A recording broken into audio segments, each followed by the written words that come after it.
اولئک علی ھدی من ربہم واولئک ھم المفلحون۔ یہی وہ لوگ ہیں جو ہدایت پر ہیں اپنے رب کی توفیق سے، اور یہی لوگ دونوں جہانوں میں کامیاب ہیں۔ اب اس کی تفسیر میں ابن ابی حاتم لکھتے ہیں کہ ایک مرتبہ لوگوں نے رسول اللہ صلی اللہ تعالیٰ علیہ وآلہ وسلم کی بارگاہ میں عرض کیا، یعنی صحابہ کرام نے، کہ یا رسول اللہ صلی اللہ علیہ وسلم، ہم قرآن پڑھتے ہیں تو ہماری امید بن جاتی ہے، اور لیکن بعض آیتیں ایسی ہیں کہ ہمیں تقریباً مایوس کر دیتی ہیں۔ تو سرکار مدینہ صلی اللہ تعالیٰ علیہ وآلہ وسلم نے ارشاد فرمایا کہ کیا میں تمہیں اہل جنت اور اہل جہنم ان دونوں کے بارے میں خبر نہ دوں؟ یعنی جب میں جنتیوں کے بارے میں خبر دوں تو جہنمیوں کے بارے میں بھی تو خبر دوں۔ یہ یعنی کر کے میں نے اپنے الفاظ شامل کیے۔ تو انہوں نے عرض کیا، کیوں نہیں یا رسول اللہ؟ تو پھر آپ صلی اللہ تعالیٰ علیہ وآلہ وسلم نے الف لام میم سے لے کر یہ وَأُولَئِكَ هُمُ الْمُفْلِحُونَ تک تمام آیات کی تلاوت فرمائی، اور تلاوت کرنے کے بعد فرمایا کہ یہ جنتی لوگ ہیں۔ اب آپ کو یاد آیا ابھی اس سے پچھلا والا جو پیج تھا، جو لاسٹ سیشن میں ہم نے پڑھا تھا، الف لام میم سے سورۃ البقرہ کا آغاز ہوا تھا، اور آج ہم نے یہ آیت پڑھی اولئک علی ھدی من ربہم واولئک ھم المفلحون۔ تو یہاں تک تلاوت فرمانے کے بعد آپ صلی اللہ تعالیٰ علیہ وآلہ وسلم نے ارشاد فرمایا کہ یہ جنتی لوگ ہیں۔ تو صحابہ کرام نے عرض کی کہ ہم میں امید ہے کہ ہم انہی میں سے ہوں گے یا رسول اللہ۔ تو پھر آپ صلی اللہ تعالیٰ علیہ وآلہ وسلم نے اس کے بعد والی جو ہے نا ان الذین کفروا، جو ابھی آپ کے نظر آ رہی ہے اسکرین پہ، آیت نمبر 6، ان الذین کفروا سواء علیہم اانذرتہم، یہ والی تلاوت فرمائی، جو آگے تک وَلَهُمْ عَذَابٌ عَظِيمٌ تک ابھی نظر نہیں آ رہی، نیچے کی لائن بھی نظر آئے گی، یعنی آیت نمبر 6 اور آیت نمبر 7 تلاوت فرمائی، اور ارشاد فرمایا کہ یہ ہیں جہنمی۔ تو صحابہ کرام نے عرض کیا، یا رسول اللہ، ہم تو ایسے نہیں ہیں۔ آپ صلی اللہ علیہ وسلم نے فرمایا، نہیں نہیں، آپ ایسا نہیں ہیں۔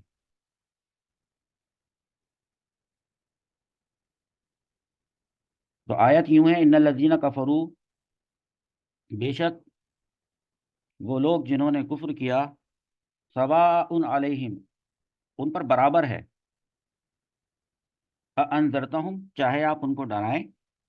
ام، یا لم تنذرہم، چاہے آپ ان کو نہ ڈرائیں، لا یؤمنون، وہ ایمان نہیں لائیں گے۔ یہ بے شک جن لوگوں نے کفر کا راستہ اختیار کیا ہوا ہے، ان پہ کوئی فرق نہیں پڑتا، ان کے لیے برابر ہے، چاہے آپ انہیں ڈرائیں یا نہ ڈرائیں، ایمان نہیں لائیں گے وہ۔ یعنی اللہ تعالیٰ جس کی قسمت میں بدبختی لکھ دے وہ کبھی سعادت مند نہیں ہو سکتا، اور جسے گمراہ کر دے اس کو کوئی ہدایت نہیں دے سکتا۔ تو لہذا آپ صلی اللہ علیہ وآلہ وسلم ان پر افسوس کرتے ہوئے اپنی جان نہ گھلائیں۔ یہ اپنے پیارے حبیب صلی اللہ تعالیٰ علیہ وآلہ وسلم کے لیے اللہ رب العزت نے دلاسا دیا ہے، کہ کہیں آپ یہ نہ سمجھیں کہ مجھے نبی بنا کر بھیجا گیا ہے تو میں دنیا کے سارے انسانوں کو مسلمان بنا دوں۔ تو آپ اتنا برڈن نہ لیں، یہ آپ کی نہ تو رسپانسبلٹی ہے اور نہ یہ آپ کی لائبلٹی ہے کہ دنیا کا ہر شخص وہ مومن ہو جائے۔ تو آپ جو افسوس کرتے ہیں اور آپ جو ڈپریشن میں چلے جاتے ہیں ان لوگوں کے انکار کی وجہ سے اور ان لوگوں کی بدتمیزیوں اور گستاخی کی وجہ سے، تو اللہ رب العزت نے ارشاد فرمایا ہے کہ آپ صلی اللہ علیہ وسلم ان پر افسوس کرتے ہوئے اپنا دل نہ دکھائیں، بس آپ پیغام رسالت ان تک پہنچا دیجئے۔ جو اس دعوت کو قبول کر لیں تو وہ اس میں سے وافر مقدار میں حصہ اس کو نصیب ہوگا، اور جو پیٹ پھیر لے ان الذین کفروا، تو آپ صلی اللہ علیہ وسلم اس پر ہرگز غمگین نہ ہوا کریں۔ حضرت عبداللہ ابن عمر رضی اللہ تعالی عنہما کے حوالے سے ابن ابی حاتم لکھتے ہیں کہ صحابہ کرام نے عرض کی کہ جو ابھی میں نے آپ کو بات بتایا نا کہ یا رسول اللہ صلی اللہ تعالی وسلم، ہم قرآن پڑھتے ہیں تو ہماری امید بن جاتی ہے جنت کی، تو پھر آپ صلی اللہ تعالی علیہ وآلہ وسلم نے ان کو جہنمیوں والی یہ والی آیت بتائی، ان الذین کفروا سواء علیہم، برابر ہے ان پر۔ اللہ تعالیٰ نے فرمایا ہے کہ انذرتہم، آپ ان کو ڈرائیں چاہے آپ ان کو نہ ڈرائیں، یہ ایمان لانے والے نہیں ہیں، کبھی ایمان لے کر یہ نہیں آئیں گے، یہ بات۔ اس کے بعد ارشاد باری تعالیٰ ہے ختم اللہ علی قلوبہم وعلی سمعہم، ختمہ، مہر لگا دی، مہر کو کہتے ہیں سٹیمپ، سیل، اللہ تعالیٰ نے ان کے دلوں پر مہر لگا دی ہے، وعلی سمعہم، اور ان کے کانوں پر بھی مہر لگا دی ہے۔ اب ان کے دلوں پر لگا دی، کچھ بھی نہیں سمجھ سکتے، کامیابی کی بات، دین کی بات، اللہ کی بات، جنت کی بات، کچھ بھی نہیں سمجھ سکتے۔ وعلی سمعہم، کانوں پر بھی مہر لگا دی ہے، بند کر دیا ہے کانوں کو مہر لگا کر، تو وہ سن بھی نہیں سکتے۔ کیا نہیں سن سکتے؟ ابھی بتاتے ہیں۔ اچھا، یہ تو ہو گئے دل اور یہ ہو گئے کان۔ وعلی ابصارہم، اور ان کی آنکھوں پر کیا کیا؟ آنکھوں پر دیکھیں، وعلی ابصارہم غشاوہ، آنکھوں پر پڑ گیا ان کے پردہ، اب وہ دیکھ بھی نہیں سکتے، یعنی حق کو نہیں دیکھ سکتے، حق ان کے سامنے ہوگا نظر نہیں آئے گا۔ وَلَهُمْ عَذَابٌ عظیم، بہت بڑا اور بڑا سخت عذاب ان کے لیے ہے۔ یہ کافروں کی بات کی جا رہی ہے، لہذا مومنین کی بات جب ختم ہوئی تو اس کے بعد ان الذین کفروا، یہاں سے دیکھیں ان الذین کفروا سے لے کر یہ کافروں کی بات کی جا رہی ہے، کافر کفر کرنے والے ان کی بات کی جا رہی ہے، اور ان کے بارے میں اللہ رب العزت نے فرما دیا ہے کہ ختم اللہ علی قلوبہم، مہر لگا دی اللہ تعالیٰ نے ان کے دلوں پر، ان کے کانوں پر اور ان کی آنکھوں پر پردہ ہے، ان کے لیے بڑا عذاب ہے، بہت بڑا۔ چنانچہ وہ ہدایت کو نہ دیکھ سکتے ہیں، نہ سن سکتے ہیں، اور نہ سمجھ سکتے ہیں۔ اب اس میں مسند امام احمد کتاب حدیث کی، اس کی 5ویں جلد کی حدیث نمبر 386، 386، اس میں حدیث شریف میں ہے کہ یا ایک دعا ہے، آپ لوگ پڑھتے بھی ہیں، یا مقلب القلوب، اے دلوں کو پھیرنے والے، ثبت قلوبنا، ہمارے دلوں کو ثابت رکھنا، علی دینی کا، اپنے دین اسلام پر، اے دلوں کو پھیرنے والے، ہمارے دلوں کو اپنے دین پر ثابت قدم رکھنا۔ اور وہ جو حدیث اس دن بتائی تھی، نہیں اچھا وہ دوسرے ان کو بتائی تھی، آپ سن لیں۔ حضرت حذیفہ والی روایت کہ آپ ابھی آگے آئے گی تفصیل سے، کہ آپ صلی اللہ علیہ وسلم نے فرمایا ہے کہ فتنے دلوں پر اس طرح پیش کیے جاتے ہیں جیسے چٹائی، چٹائی سمجھتے ہیں آپ لوگ، وہ جو تنکوں سے بنی ہوئی ہوتی ہے چٹائی، جیسے چٹائی کا ایک ایک تنکا، ایک ایک تنکا فتنے دلوں پر اس طرح سے پیش کیے جاتے ہیں۔ اب جو ان فتنوں کو قبول کر لیتا ہے جو دل، تو اس پر ایک سیاہ نقطہ لگا دیا جاتا ہے، ایک ڈاٹ لگا دیا جاتا ہے، بلیک، اور جو دل انہیں قبول نہیں کرتا تو اس دل پر ایک سفید نقطہ لگا دیا جاتا ہے، وائٹ، اور یہ سفید جو نقطہ ہوتا ہے یہ بڑھتے بڑھتے دلوں کو گھیر لیتا ہے، حتیٰ کہ وہ دل پورا سفید ہو جاتا ہے، اور پھر آسمان اور زمین کا کوئی فتنہ اسے نقصان نہیں پہنچا سکتا۔ اچھا، اب دوسرا سیاہ دل الٹے کوزے کی طرح ہوتا ہے، الٹا جو برتن ہے جس کو الٹ کے رکھ دیا جائے، اس کا منہ ہی زمین کی طرف چلا جائے، تو یہ جو سیاہ دل ہے، جو ڈاٹ اس پہ بلیک پڑتے پڑتے پورا کالا ہو گیا، تو وہ الٹے کوزے کی طرح سے ہوتا ہے، نہ اچھی بات اسے اچھی لگتی ہے، نہ بری بات اسے بری لگتی ہے۔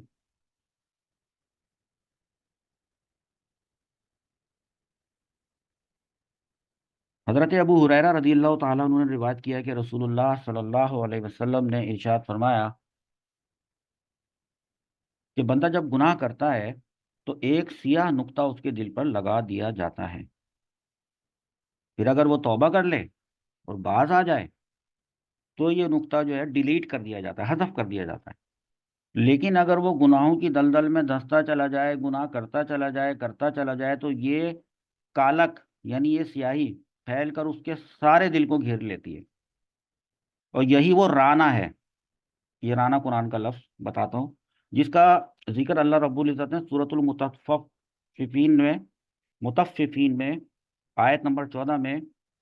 یہ ارشاد فرمایا ہے کہ کلا نہیں، بلکہ رانا علی قلوبہم ما کانوا یکسبون، نہیں در حقیقت زنگ چڑھ گیا ہے ان کے دلوں پر،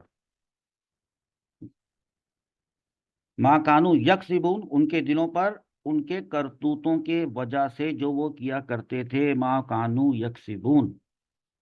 زنگ چڑھ گیا ہے رانا۔ اور اسی مہر کا ذکر اس آیت کریمہ میں یہ ختم اللہ میں کیا گیا ہے۔ آپ غور کریں، سورت کی ابتدائی جو 4 آیات ہیں اس میں مومنین کی صفات بیان کی گئی تھی الف لام میم سے، پھر ان 2 آیتوں میں کفار کا حال بیان ہوا ان الذین کفروا سواء علیہم، یہ جو 2 آیتیں تھیں یہ کافر ہیں، یہ کافروں کے بارے میں۔ اب بہت اہم ترین بات ہے جو بڑی توجہ سے آپ نے سننی ہے، بہت توجہ سے، کہ اب آگے کیا ہونے والا ہے۔ آگے یعنی وَلَهُمْ عَذَابٌ عَظِيمٌ تک کی بات ہو گئی کافروں کی۔ اب آگے جو بات شروع ہونے والی ہے وہ مِنَ النَّاسِ، اور لوگوں میں سے کوئی ایسا ہے، اس کی بات شروع کرنے سے پہلے، اس سے پہلے کہ ہم اس آیت کا ترجمہ پڑھیں وَمِنَ النَّاسِ، اس بات کو ذرا سمجھیں کہ اب یہاں سے اس سورۃ البقرہ میں منافقین کا ذکر ہو رہا ہے۔ پہلے مومنین، سورۃ البقرہ شروع ہوئی ہے مومنین کے تذکرے سے، ان کی تعریف سے، ٹھیک ہے۔ اس کے بعد کافروں کا ذکر آیا، کافر جو کہ کھلے عام جو ہے وہ انکار کرتا ہے، ٹھیک ہے۔ اب تیسرے نمبر پہ ذکر آ رہا ہے وہ لوگ ہیں منافقین۔ منافق کس کو کہتے ہیں؟ پہلے وہ سمجھ لیں کہ منافق ایسے شخص کو کہتے ہیں کہ جس کے دل میں تو کچھ اور ہوتا ہے، زبان پہ کچھ اور ہوتا ہے، کہتا کچھ ہے، اندر کچھ اور ہوتا ہے، لیکن اندر کی بات تو صرف اللہ کو پتہ ہوتی ہے۔ وہ کافر سے بھی زیادہ خطرناک ہوتا ہے، کیونکہ کافر کے بارے میں تو بات معلوم ہے کہ یہ نظر آ رہا ہے کہ یہ تو سامنے انکار کر رہا ہے، یہ کہہ رہا ہے میں ایمان نہیں لاؤں گا، یہ کہہ رہا ہے کہ میں تو آپ کو نبی مانتا ہی نہیں ہوں، اور یہ کہہ رہا ہے کہ یہ جو قرآن ہے اس کو میں کلام الہی تو مانتا ہی نہیں ہوں، وہ تو نظر آ رہا ہے، اور اس کے فتنے سے تو آرام سے بچا بھی جا سکتا ہے۔ لیکن اگر کوئی یہ کہے کہ میں تو ایمان لاتا ہوں اور میں تو مسلمان ہوں، وہ کسی سازش کے تحت، کسی پلاننگ کے تحت، مسلمانوں کو نقصان پہنچانے کے لیے، ان کی غرض سے اگر وہ مسجد میں آ کر بیٹھے اور مسلمانوں کے ساتھ آ کر میل جول کرے کہ بھئی ہم تو مسلمان ہیں، ہم تو اسلام لے آئے، تو اس کے دل کا حال تو اللہ تعالیٰ جانتا ہے کہ وہ ہے نہیں مسلمان۔ یہ منافق بہت خطرناک ہے، اول دن سے آج تک، اور آج سے لے کے آخر تک یہ منافقین مسلمانوں کے ساتھ، آپ کو میں ابھی یہ بات بتاؤں گا قیامت تک، بلکہ قیامت میں بھی یہ مسلمانوں کے ساتھ چپکے رہیں گے، قیامت والے دن بھی، جب ہر چیز عیاں ہو جائے گی، ہر چیز کھل کے واضح ہو جائے گی، دلوں کے حال سامنے آ جائیں گے کہ اچھا تم یہ تھے۔ تو منافق، اس کا ذکر ابھی شروع ہو رہا ہے تو اس لیے میں تھوڑی سی تمہید بنا رہا ہوں، وہ یہ زبان پہ کچھ، دل میں کچھ، فیس ایکسپریشن وہ کچھ اور۔ آپ نہ فیس ایکسپریشن سے پہچان سکتے ہیں کہ وہ سوچ کیا رہا ہے، کچھ سوچ رہا ہے وہ، اس کے چہرے کے تاثرات کچھ اور ہیں، کہہ رہا ہے جو اپنی بات زبان سے وہ کچھ اور ہے، جی۔ تو لہذا اب جو یہاں سے وہ مین الناس من یقول آمنا والی بات ہے، یہاں سے منافقین کا ذکر ہوتا ہے، جو بظاہر تو ایماندار بنتے ہیں، ایمان والے، لیکن ان کا جو دل ہے نا اندر سے وہ کفر سے بھرا ہوا ہے، کافر ہیں۔ اب چونکہ ان کا جو حال ہے، اصلیت، وہ عام لوگوں سے اکثر چھپی ہوئی ہے نا، ظاہر نہیں ہے، تو اس لیے جو ہے نا تفصیل سے ان کی اب نشانیاں بتائی جائیں گی، جن میں سے ہر ایک علامت نفاق ہوگی۔ سورہ برات جو سورہ توبہ ہے اور سورۃ المنافقین، انہی منافقین کے بارے میں اتری ہے، اور اس کے ساتھ سورہ نور اور بعض دیگر صورتوں میں بھی منافقین کا ذکر کیا گیا ہے، تاکہ لوگ ان سے بچیں اور ان کے مذموم اور خطرناک جو ان کے خصائص ہیں اس سے بچیں، ان سے کنارہ کش رہیں۔ چنانچہ اللہ رب العزت نے کیا ارشاد فرمایا؟ وَمِنَ النَّاسِ مَن يَقُولُ آمَنَّا، وَمِنَ النَّاسِ، اور ناس مانے لوگ، اور وَمِنَ النَّاسِ، اور لوگوں میں سے، من، کوئی ہے، کوئی ایسا بھی ہے، یقولو، جو کہتا ہے، آمنا، آپ جب جمع کا صیغہ لے کر آئے، لوگوں میں سے کچھ لوگ ایسے ہیں جو یہ کہتے ہیں کہ آمنا، ہم ایمان لائے، ہم ایمان لے آئے ہیں، باللہ، اللہ تعالیٰ پر، وبالیوم الآخری، اور قیامت کے دن پر ہم ایمان لے آئے ہیں۔ مسلمانوں کو یہ بات بتائی جا رہی ہے کہ ایسے لوگ بھی ہیں تمہارے درمیان جو وہ یہ کہتے ہیں کہ ہم ایمان لائے ہیں، لے آئے ہیں۔ اللہ تعالیٰ نے فرمایا واو، یہ واو جو ہے لیکن کے معاملہ معنی میں، لیکن، ماں کا مطلب ہے نہیں، ہم کا مطلب ہے وہ، لیکن وہ نہیں بمؤمنین، ایمان لانے والے، لیکن وہ یعنی کہ وہ کبھی بھی ایمان لانے والے نہیں ہے، کہتے تو وہ یہ ہیں، تو لہذا جو یہ کہتا ہے کہ وہ ایمان لے آیا ہے، لہذا اس پر نظر بھی رکھو اور اس کے بارے میں غور کرو اور اس سے ہوشیار رہنا۔ کام کیا کرتے ہیں وہ؟ ایمان تو لانے والے نہیں ہیں، وما ہم بمؤمنین، ایمان لانے والے وہ نہیں۔ آگے لکھا ہے یخادعون اللہ، یہ یخادعون جو ہے نا، اس کے حروف اصلی ہیں خا، دال اور عین۔ خدع، یخدع، باب مفعلہ سے آیا، خادع یخادع، یخادع، یخادعان، یخادعون، دھوکہ دیتے ہیں وہ سب مرد، یہ اس کا لغوی ترجمہ ہے۔ لیکن آگے لکھا ہے یخادعون اللہ، اللہ تعالیٰ کو دھوکہ دیتے ہیں، یہ کہنا ٹھیک نہیں ہے، لیکن ترجمہ تو یہی ہے، ترجمہ تو ڈکشنری کے حساب سے اس بات کا یہی بنتا ہے کہ وہ اللہ کو دھوکہ دیتے ہیں۔ اب یہ اللہ رب العزت کی شان کے خلاف ہے، اور ایک مسلمان کے لیے یہ ایک انتہائی بدتمیزی والی بات ہے کہ وہ اللہ رب العزت کے بارے میں ایسا، حالانکہ وہ تو ایسا ہی کرتے ہیں، یعنی وہ اپنے آپ کو ایمان کو ظاہر کرتے ہیں، جھوٹ ظاہر کرتے ہیں، جھوٹ بولتے ہیں، اور اندر اندر اللہ کے رسول اور مسلمانوں کے خلاف پلاننگز کرتے ہیں، ان کو نقصان پہنچانے کی کوشش کرتے ہیں اور کہتے ہیں کہ ہم ایمان لائے اللہ پر اور روز قیامت پر، حالانکہ وہ مومن نہیں۔ تو وہ اللہ تعالیٰ کو دھوکہ دینا چاہتے ہیں اپنے گمان میں، ہیں، یخادعون اللہ والذین آمنوا، اور کن کو دھوکہ دینا چاہتے ہیں؟ ان لوگوں کو جو ایمان لائے ہیں، مسلمانوں کو،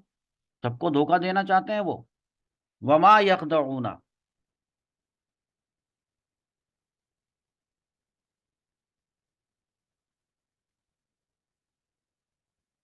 وما یخدعون، دھوکہ نہیں دیتے وہ، الا، مگر، انفسہم، اپنے آپ کو ہی دھوکہ دیتے ہیں۔ وہ جو دھوکہ دے رہے ہیں نا، وہ جو سمجھ رہے ہیں کہ ہم اللہ تعالیٰ کو، نعوذ باللہ، تو وہ دراصل اللہ تعالیٰ نے فرمایا ہے کہ ظاہر سی بات ہے، اللہ تعالیٰ تو صمد ہے، اللہ تعالیٰ تو پاک ہے، اللہ تعالیٰ تو غنی ہے اس بات سے کہ اللہ تعالیٰ پہ کسی چیز کا کوئی فرق پڑتا ہی نہیں ہے۔ کیا اللہ تعالیٰ کو وہ دھوکہ دیں گے؟ کیا اللہ تعالیٰ ان کے دل میں جانتا نہیں ہے کہ دل سے جو ہے وہ کیا سوچ رہے ہیں، اور وہ اپنے گھروں کے اندر چھپ کر کیا پلاننگز کر رہے ہیں؟ سب جانتا ہے، لہذا دراصل وہ اللہ تعالیٰ کو نہیں جانتے کہ اللہ تعالیٰ ہے کیا، اللہ تعالیٰ کی پہنچ کہاں تک ہے۔ اللہ تعالیٰ ذرے ذرے کا مالک ہے، تو ان کے دلوں کا بھی مالک ہے، تو اللہ تعالیٰ انہ علیم بذات الصدور ہے، یہ ان کو پتہ ہی نہیں ہے، اس کا ادراک نہیں ہے، ان کو یہ پتہ ہی نہیں ہے۔ بت پرستی کرتے تھے نا وہ تو، یا پھر دیگر جو یہودی اور نصرانی تھے، تو یخدعون الا انفسهم وما یشعرون، یخدعون، دراصل وہ دھوکہ دیتے ہیں اپنی جانوں کو، اپنے آپ کو ہی دھوکہ دے رہے ہیں، اور وما، اور نہیں ان کو یشعرون، ان کو شعور ہی نہیں ہے اس بات کا، ان کو اس بات کا کوئی شعور ہی نہیں ہے کہ وہ دراصل اپنے آپ کو ہی دھوکہ دے رہے تھے۔ اب یہ جو نفاق ہے نا، یعنی منافق ہونا، یہ جو نفاق کی جو بیماری ہے، نفاق یہ لفظ یاد رکھیے گا، نفاق تو دراصل نفاق کا ایک مطلب ہے، کبھی کبھی دیکھیں، جو میں نے آپ کو ابھی جو ڈیفینیشن بتائی نا نفاق کا مطلب، پہلے کیا بولا تھا میں نے یہ کہا کہ نفاق کا مطلب ہے کہ دل کے اندر کچھ ہو اور زبان پہ کچھ ہو، یہ تو ایک جنرل مطلب ہے، لیکن کبھی کبھی ایسا ہوتا ہے کہ دل کے اندر کچھ ہوتا ہے اور زبان پہ کچھ اور ہوتا ہے، یعنی جھوٹ بات ہوتی ہے، لیکن وہ نفاق نہیں ہوتی۔ تو لہذا اب نفاق کی جو مفسرین کرام نے درست جو ڈیفینیشن بتائی ہے وہ یہ ہے کہ نفاق، ذرا دھیان سے سمجھیے گا، اور اس جملے کو تو آپ لکھ بھی لیجئے گا بعد میں سن کے، نفاق دراصل بھلائی کو ظاہر کرنے اور برائی کو چھپانے کا نام ہے۔ پازیٹیو چیز کو ظاہر کرنا، نیگیٹو چیز کو چھپا لینا، اس کا نام نفاق ہے۔ پھر ریپیٹ کر رہا ہوں کہ نفاق دراصل اچھی چیز کو ظاہر کرنا اور بری چیز کو، شر کو پوشیدہ کر دینا، مخفی کر دینا، چھپا لینے کا نام ہے۔ تو ابھی اس کا الٹا بھی بتاتے ہیں آپ کو، کہ مثال کے طور پہ جو ہے وہ بری چیز کو ظاہر کرنا اور اچھی چیز کو دل میں چھپا کے رکھنا، کیا ایسا بھی ہوتا ہے؟ بالکل ایسا ہوتا ہے، ایسا ہوا، بتاتے ہیں ابھی آپ کو۔ پہلے تو یہ سمجھ لیں کہ یہ جو منافقین کی صفات ہیں نا، ان کا ذکر مدنی صورتوں میں ہے زیادہ تر۔ آپ کو بتایا تھا نا کہ مدنی صورتیں کس کو کہتے ہیں؟ ہجرت کے بعد جو صورتیں نازل ہوئی، تو منافقین پیدا ہی تب ہوئے تھے، ورنہ مکے میں کیا تھا ہجرت سے پہلے؟ کیونکہ مکے میں منافقین تھے ہی نہیں، بلکہ اس کے برعکس الٹ تھا، لوگ جو ہے وہ مجبوراً اپنی جان کے ڈر کے خوف سے وہ تو کفر کا اظہار کرتے تھے، وہاں پر جو مکے کے مسلمان تھے وہ دل میں مسلمان تھے، اس کو چھپاتے تھے، دل میں اچھی چیز تھی، اس اچھی چیز کو، پازیٹیو چیز کو، بھلائی کو، ایمان کو وہ چھپانے پر مجبور تھے، تو ظاہر کیا کرتے تھے؟ گویا کہ وہ کافر ہو، وہ دوسرے کفار کے ساتھ وہاں پہ رہا کرتے تھے، وہ ظالم تھے، ان ظالموں کے درمیان مجبوراً وہ، یہ نفاق نہیں ہے اب، لیکن اب یہ نفاق نہیں ہے کہ اچھی چیز کو دل میں مجبوری کے طور پہ چھپا کے رکھنا اور ظاہر نہ کرنا، یہ نفاق نہیں ہے، اس کا الٹ نفاق ہے کہ جھوٹے طور پہ اسلام کو ظاہر کرنا اور دل میں ہو کفر، اس کو کہتے ہیں نفاق۔ لہذا میں نے آپ کو بتا دیا کہ مکے کے جو مسلمان تھے وہ تو مجبوراً کفر کا اظہار کرتے تھے، حالانکہ وہ باطنی طور پر اندر سے مسلمان ہو چکے تھے، اور جب رسول اللہ صلی اللہ تعالی علیہ وآلہ وسلم نے ہجرت فرمائی، ہجرت فرما کر مدینہ منورہ میں جلوہ افروز ہوئے، تو مدینے کے انصار، وہ وہاں پہ انصار تھے نا، مددگار، مدد کرنے والے، ان کے بارے میں ذرا سمجھ لیں اچھی طریقے سے کہ یہ جو ہے نا، یہ دو قبائل، اوس اور خزرج، الف واو سین اوس، اور خزرج، خا زا زبر خز، را جیم زبر رج، خزرج، یہ دو قبائل وہاں پہ تھے، جو کیا تھے وہ، مذہب کیا تھا ان کا؟ مشرکین عرب کی طرح دور جاہلیت میں بتوں کی پرستش کرتے تھے، بتوں کی پوجا کرتے تھے، بتوں کی، اور یہودی جو تھے، وہ جو یہودی اہل کتاب، وہ اپنے پرانے جو اسلاف کے طریقہ پر تھے، ان کے بھی تین قبائل تھے۔ اب یہودی بڑے امپورٹنٹ ہیں ہمارے اس ٹاپک میں، یہودی یہ بہت خطرناک قوم ہے، یہ مسلمانوں کے لیے ہمیشہ سے نقصان دہ قوم رہی ہے یہودی، اور نقصان دہ ہی رہے گی۔ اللہ تعالی ہمیں ان کے اور ان جیسے دوسروں کی شر سے محفوظ فرمائے، لیکن لگتا ہے کہ آج کے دور میں کوئی ان کے شر سے محفوظ ہونا چاہتا ہی نہیں ہے، وہ انہی کے ساتھ کمفرٹیبل ہے دنیا۔ بہرحال ان کے بھی تین قبیلے تھے، ایک قبیلہ تھا بنو قینقاع، تلفظ آپ خود ہی درست کر لیں۔ تو یہ جو بنو قینقاع ہے یہ خزرج کے حلیف تھے۔ ابھی جو خزرج بتایا نا آپ کو، اوس اور خزرج بتایا نا میں نے، تو ان کی آپس میں جو ہے وہ جن کی دوستی جن قبیلوں سے ہوتی ہے، یہ ان کے، یہ وہ خزرج والوں کے ساتھ تھے ہیں۔ اور دوسرا نمبر 2 تھا بنو نزیر، اور تیسرا جو تھا بنو قریظہ۔ یہ جو ہے وہ جو آپ کو اوس و خزرج خزرج بتایا تھے نا، یہ اوس کے حلیف تھے۔ تو جب رسول اللہ صلی اللہ علیہ وسلم نے قدم رنجہ فرمایا اور مدینہ منورہ میں تشریف لائے، تو انصار کے جو ابھی میں نے آپ کو بتایا تھے نا 2 گروہ، اوس اور خزرج، یہ تو پورے پورے قبیلے مسلمان ہو گئے۔ اوس اور خزرج یہ مسلمان ہو گئے۔ اور رہی بات یہودی، جو یہودیوں کے ابھی بتائیں آپ کو میں نے، اس میں بہت کم، یعنی نہ ہونے کے برابر بہت کم لوگ مسلمان ہوئے، سوائے جو ہے وہ حضرت عبداللہ بن سلام کے۔ تو ابھی تک تو مطلب یہ تو اسلام قبول کرنے کی بات ہو رہی ہے نا، پورا کا پورا اسلام قبول کرنا، مومن بن جانا صحیح معنی میں۔ تو لہذا ابھی تک کی جو بات ہوئی ہے، ابھی تک کی جو صورتحال ہے، جو کہ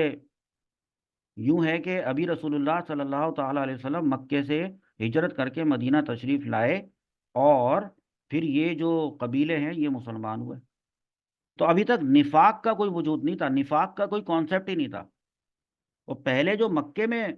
ہوتا تھا کہ مسلمان اپنا اسلام چھپانے پر مجبور تھے، وہ نفاق نہیں تھا،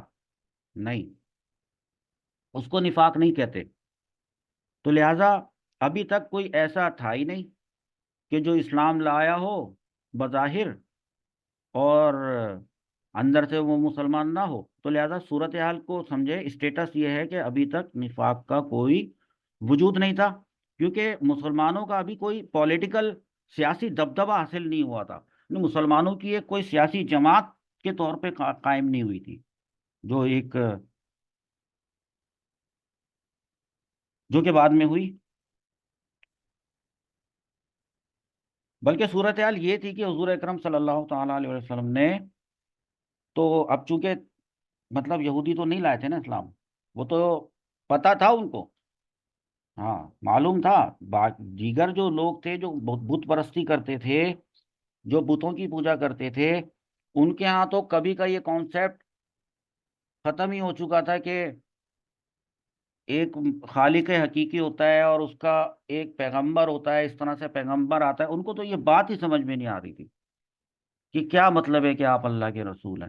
کیا مطلب ہے کہ آپ اللہ کے بھیجے ہوئے نبی ہیں، اس بات کا کیا مطلب ہے کہ یہ کلام کلام الہی ہے۔ ان کے تو سمجھ سے بالا تر تھی، اور ان کو بڑی، مطلب ان میں سے جنہوں نے اسلام کو قبول کیا، بہت بڑا کام کیا، بہت بڑا کام کیا، اپنے گھر والوں سے، خاندان والوں سے، قبیلے والوں سے، سردار والوں سے ٹکر لی۔ لیکن جہاں تک بات ہے نا یہودیوں کی،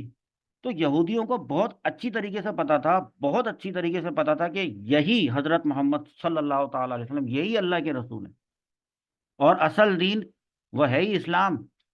اور ان کو پتا تھا کہ وہ جس دین پر ہیں وہ دین ٹھیک نہیں، یہ پتا تھا۔ لیکن انہوں نے اتنے بڑی گستاخی کی کہ انہوں نے یوں کہا،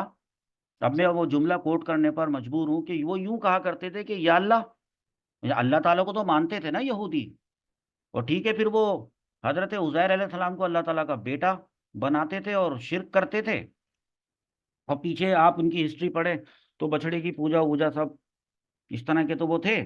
کہتے تھے ہم اللہ تعالیٰ کے بیٹے ہیں، ہم تو ڈائریکٹ جنت میں جائیں گے بس۔ اللہ تعالیٰ نے فرمایا کہ اگر ایسی بات ہے نا تو ان سے بولو کہ ذرا موت کی تمنا تو کریں، کیونکہ تم تو بول رہے ہو نا کہ اللہ کے بیٹے ہو، تم خود ساری پوری قوم اپنے آپ کو کہہ رہی ہے کہ ہم اللہ تعالیٰ کے بیٹے ہیں، ابھی بھی کہتے ہیں کہ یہ اللہ تعالیٰ کے بیٹے ہیں، اپنے آپ کو کہتے ہیں اللہ تعالیٰ کے بیٹے ہیں، اور کہتے ہیں کہ ہم تو ڈائریکٹ جنت میں جائیں گے۔ تو یہ چیلنج آج سے 1440 سال پہلے حضور صلی اللہ تعالیٰ علیہ وآلہ وسلم کے ذریعے اللہ تعالیٰ نے قرآن پاک میں دیا ہوا ہے۔ ابھی آئے گی وہ آیت کہ ان سے ذرا کہیے تو، کہ کہیے تو ذرا ان سے کہ یہ ذرا موت کی تمنا کریں، مطلب یہ دعا کریں کہ یا اللہ تعالیٰ ہم تو تیرے بیٹے ہیں، ہم تو ڈائریکٹ جنت میں جائیں گے۔ تو ٹھیک ہے یا اللہ تعالیٰ اب اس دنیا کے بکھیڑوں سے اور دنیا کے جھنجٹ بازی سے ہمیں نجات دے، جنت اور دنیا زمین و مطلب کوئی کانسیپٹ ہی نہیں ہے، کتنا زیادہ فرق ہے. تو ہمیں موت دے دے اور موت دے کے ہمیں اپنے پاس بلا لے. نہیں، وہ موت کی تمنا نہیں کریں گے. یہاں یہ ان کا نفاق ہے. اب کیا کیا جاتا حضور اکرم صلی اللہ تعالی علیہ وآلہ وسلم نے، یہ جو یہودی تھے نا اور مدینے کے آس پاس کے جو دوسرے جو ادھر کے باہر کے مدینے کے باہر کے جو عرب تھے، نہیں لا رہے تھے اسلام. تو اور پھر یہ کہ وہ لوگ ذرا پاورفل بھی تھے، اور ہماری جو اسلام کی جو ایک کوئی جس کو کہتے ہیں نا کہ پولیٹیکل حیثیت کوئی ابھی نہیں تھی. ابھی تو چھپ چھپا کے بہت سے لوگ وہاں سے مکے سے، وہاں سے ان کے ظلم و ستم سے بچ بچا کے ابھی تو مدینے پہنچ رہے تھے، پہنچ چکے تھے. کچھ کچھ آ رہے تھے، کچھ کے مسئلے چل رہے تھے، کس کو روک لیا گیا تھا. تو اب یہ بھی مسئلہ تھا کہ یہ جو یہودی ہے اور یہ جو آس پاس آباد ہے، ان کے ساتھ کیا کیا جائے. تو حضور اکرم صلی اللہ تعالی علیہ وسلم نے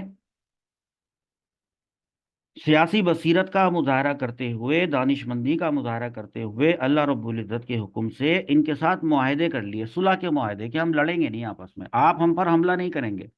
ہم آپ پر نہیں کریں گے، آپ ہم سے جنگ نہیں کریں گے. یہ ہوتی ہے صلح. صلح کی. حالانکہ ایسا کیسے ہو سکتا ہے کہ رسول اللہ صلی اللہ تعالی علیہ وآلہ وسلم جو وہ یہودیوں سے راضی ہوں یا مطمئن ہوں؟ یہ تو پاسبل ہی نہیں ہے نا. تو بہرحال مجبوری میں صلح کی تھی. اور جب غزوہ بدر،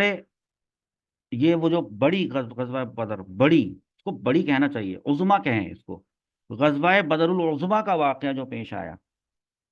جس میں کہ اللہ تعالیٰ کا کلمہ غالب ہوا، دین کو غلبہ حاصل ہوا، اسلام کو عزت ملی، اہل اسلام کو عزت ملی. تو ایک انہی یہودیوں میں ایک آدمی تھا جو ان کا جو رئیس تھا، عبداللہ بن ابے بن سلول.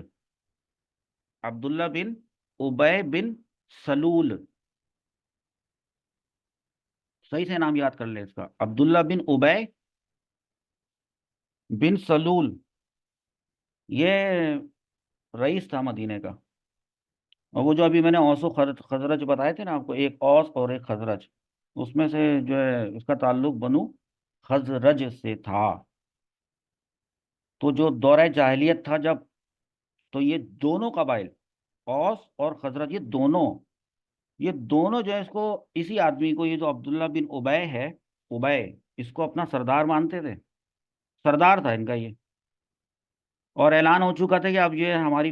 مملکت قائم ہو چکی ہے، اب ہم اس کو اپنا بادشاہ بنائیں گے. تو بادشاہ بننے کے لیے اور تاج پہننے کے لیے، تخت پہ بیٹھنے کے لیے بس یہ تیار تھا اور بےتاب تھا، اور عنقریب وہ وقت آنے والا تھا اس کو بنا دیتے عرب کا بادشاہ. اعلان ہو چکا تھا، پتہ سب کو چل چکا تھا کہ اب ہمارا بادشاہ ہے، یہ ہوگا. لیکن ایسا ہوا کہ ہجرت ہو گئی، ہجرت ہو گئی. رسول اللہ صلی اللہ تعالی علیہ وآلہ وسلم مدینہ تشریف لے آئے، اور فوج در فوج لوگوں نے اسلام قبول کرنا شروع کر دیا. سمجھ میں آئی آپ کو بات؟ یہ تو تھا بادشاہ بننے والا تھا، اس کو تو بھول ہی گئے، سب بھول گئے اس کو. کہاں کا اس کا تخت، اور کہاں کا اس کا بادشاہ کا تاج، اور کہاں کا کیا، بھول گئے سارے. لوگوں نے تو کر لیا اسلام قبول. جب لوگوں نے اسلام قبول کر لیا، بادشاہت وغیرہ کا اس میں اسلام میں کوئی کانسیپٹ نہیں ہے. اب اس کو کھٹکنے لگا، کیونکہ ظاہر سی بات ہے یہ تو بادشاہ بننے والا تھا، اور اسلام میں تو رسول اللہ صلی اللہ تعالی علیہ وآلہ وسلم پوری کائنات کے بادشاہ بن کے آ گئے. زمین کیا اور آسمان کیا، اللہ تعالیٰ نے ان کو اپنا نبی بنا کر بھیج دیا. تو اس وجہ سے نا اسلام اس کے دل میں کھٹکنے لگا، اسلام سے اس کو چڑ ہو گئی، ہونے لگی، اور جو مسلمان تھے ان سے بھی ان کو، اس کو چڑ ہونے لگی. تو جب یہ غزوہ بدر کا واقعہ ہوا نا، تو وہ کہنے لگا کہ بھائی یہ اسلام تو غالب سے غالب ہوتا چلا جا رہا ہے، اس کا کیا کیا جائے. تو بڑھتا ہی جا رہا ہے، مسلمانوں کی تعداد تو بڑھتی ہی جا رہی ہے. تو اس نے کیا کیا، بظاہر اس نے اسلام قبول کر لیا. عبداللہ بن ابے بن سلول کی بات کر رہا ہوں. اب ظاہر سی بات ہے، تھا تو سردار نا، بے شک اس کو بادشاہ بنانے والا کانسیپٹ ختم ہو گیا تھا لوگوں میں سے، تھا تو سردار. تو کتنے اس کے فالوورز تھے. تو